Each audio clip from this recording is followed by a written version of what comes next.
Initially misidentified as water crowfoot, this floating pennywort, Hydrocotyle ranunculoides, has been establishing in the two ponds over the last 4 or 5 years.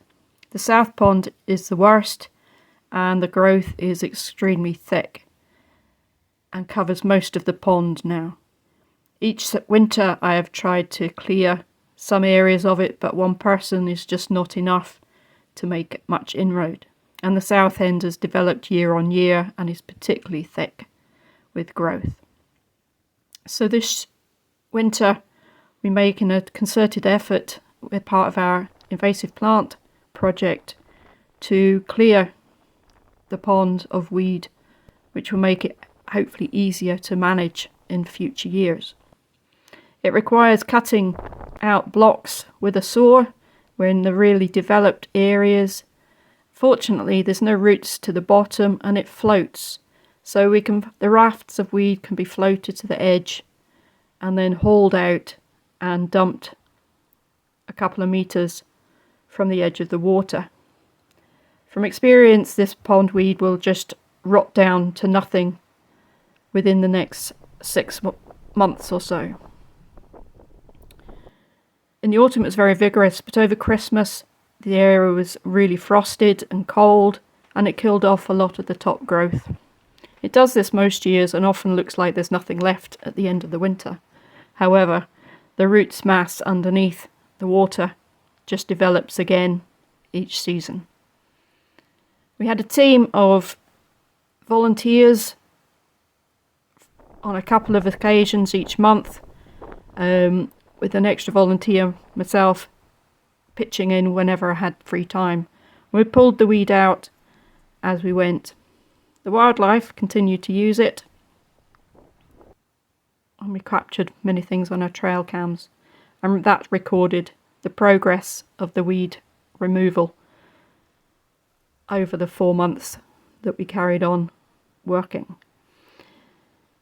It's good that you can see the progress that you make as you go, and it spurs you on to remove more. It's important to try and get all the bits that you can. A number of times when on the good days it was quite frosty, we had to break ice to get into it. Waders were essential, and you had to try and break up your pieces so that they were easy enough for the person on the banks to pull it out. In total, 22 volunteers pitched in through the winter. Some came only once, some multiple times, and persevered with the effort required to clear this weed. And I'm very grateful for every single bit of effort that everybody made, which will make life a lot easier in the next few seasons to keep on top of the weed and make sure that it doesn't come back.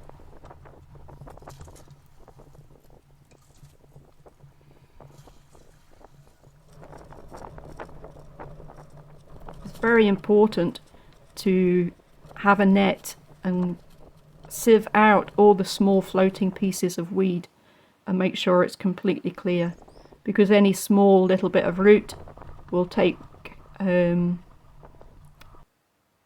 work itself into a new plant if given the opportunity.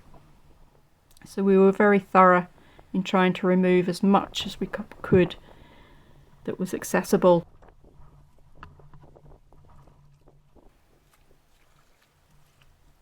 And finally, all the progress could be seen and we could tidy up and leave the place and the pond ready for the frogs and toads to begin spawning, which they did around about the first weekend of March.